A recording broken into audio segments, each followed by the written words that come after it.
ये बताइएगा कि पाकिस्तान वो वाहिद मुल्क है जिसमें 24 करोड़ की आबादी है और 30 लाख लोग जो है वो टैक्स देते हैं।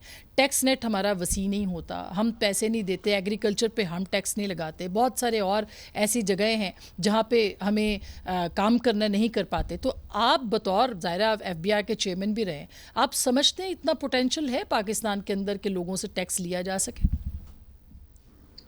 देखिए, पाकिस्तान का जो टैक्स का निज़ाम है वो अब और बड़े अरसे से, आज से नहीं, वो एक बड़े पॉलिसी तरीके से उसको मैनेज किया गया है कि वो सर्टेन सेक्टर्स को अननेसेसरीली प्रोटेक्ट करता है और उनसे टैक्स नहीं लेना चाहता। मैं कह रहा हूँ नहीं ले सकता, नहीं लेना चाहता। उनमें एक सेक्टर एग्रीकल्चर का ट्रेड और एग्रीकल्चर की प्रोडक्शन है, एक सेक्टर रियल इस्टेट है, एक सेक्टर उसमें रिटेल एंड होलसेल ट्रेड है। ये वो 3-4 बड़े बड़े सेक्टर हैं जिसमें हमारा पॉलिटिकल सिस्टम और हमारा जो रोल है मुख्तलिफ एस्टेब्लिशमेंट के लोगों का भी, वो इस सिस्टम में। और आखिरी बात, डॉक्यूमेंटेशन ऑफ द इकोनॉमी, ये सारी चीज़ों में हम इस पे टैक्स नहीं लेना चाहते। और रियासत बतौर रियासत हम ये डेलिबरेटली ये सारे काम कर रहे हैं। जो लोग ये समझते हैं कि कोई यकीनन कुछ एडमिनिस्ट्रेटिव फ्लॉ ज़रूर होंगे, मगर उसकी बुनियादी वजह ये है कि हम एज ए रियासत ये टैक्स नहीं लेना चाहते। मगर इतना टाइम गुजर गया है और इतना इसके अंदर इतनी ज़्यादा अरसे से हमने उनसे टैक्स नहीं लिया है कि अब वो इतने बड़े तनावर दरख्त पड़ चुके हैं कि उनको काटना बड़ा मुश्किल हो जाएगा।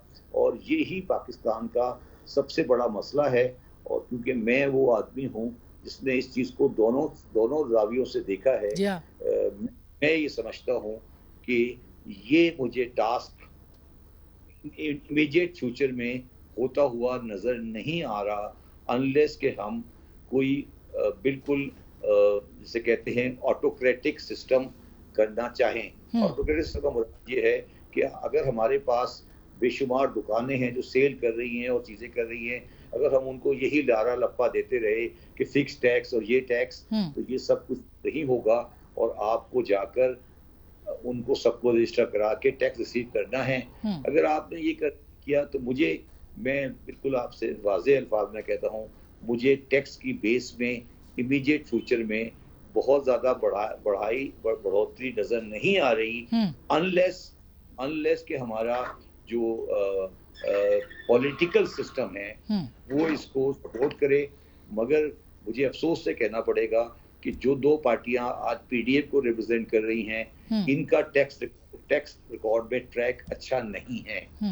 एक पार्टी जो है वो एग्रीकल्चरिस्ट को और एग्रीकल्चर लॉबी को अनड्यू सपोर्ट करती रही है और एक पार्टी ट्रेडर्स को सपोर्ट करती रही है, जो टैक्स दोनों सेक्टर जो है वो टैक्स देने की शौकीन नहीं है। बिल्कुल, लेकिन शब्बर ज़ैद साहब, अब तो मरता क्या ना करता वाली सिचुएशन है ना, अब तो करना है। I mean, कोई चारा नहीं हमारे पास। मरता क्या नहीं करता की बात नहीं है आसबा। जिस आदमी को, जिन लोगों को जिनसे आप करवाना चाहती हैं, वो ये काम नहीं कर सकते, उन्होंने ये काम सीखा ही नहीं है। देखिए, आप बात को समझे, मैं किसी पर्टिकुलर पर्सनैलिटी या किसी पर्टिकुलर आदमी के खिलाफ बात नहीं कर रहा। अगर उनको ये पता ही नहीं है कि ये कैसे होता है तो वो ये काम नहीं कर सकते। आपको अच्छा लगे या बुरा लगे, ये दोनों पार्टियां इस सिस्टम को चेंज नहीं कर सकती। ये मैं बहुत बड़ी बात कह रहा हूँ क्योंकि इनकी डायनेमिक्स में नहीं है।